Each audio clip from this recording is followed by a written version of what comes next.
Aquacé, c'est une jeune entreprise qui a été créée justement à partir du concept de la transition hydrique, c'est-à-dire comme il y a eu transition énergétique, il va y avoir transition hydrique, c'est-à-dire inadéquation entre les ressources et les usages, pas forcément toute l'année, mais pendant certains jours de l'année, notamment par exemple pendant les épisodes de sécheresse. Et donc la stratégie que porte Aquacé, c'est une stratégie d'efficience en fait des usages de l'eau, c'est-à-dire d'identifier toutes les opérations ou les actions qui sont menées avec l'eau pour pouvoir réduire les consommations et puis les rejets. Ça, c'est ce que l'on a fait à l'échelle de sites industriels, et donc on accompagne des groupes industriels dans cette stratégie de transition hydrique. Mais maintenant, ce que l'on est en train de mettre en place, c'est aussi d'accompagner les collectivités, les villes, mais aussi à l'échelle de territoires pour voir comment, sur des systèmes complexes que sont les territoires, arriver à remettre en adéquation les usages avec, in fine, ces ressources. Le plus gros problème, bien sûr, vont venir des aléas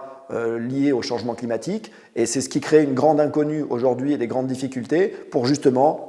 réajuster en fait les usages par rapport au nouveau cycle de l'eau qui est en train de s'installer. Dans ce cadre, on a mis en place des programmes de territoire en transition hydrique, y compris avec Limoges Métropole, et donc tout autour le bassin de la Vienne. Ce sont des programmes qui sont en train de se mettre en place. Et dans le cadre des relations qu'on a pu avoir au niveau du territoire, ça a pu donner notamment des interactions avec Europa. Et donc le colloque en fait, qui est présenté le 27 novembre. Et bien sûr,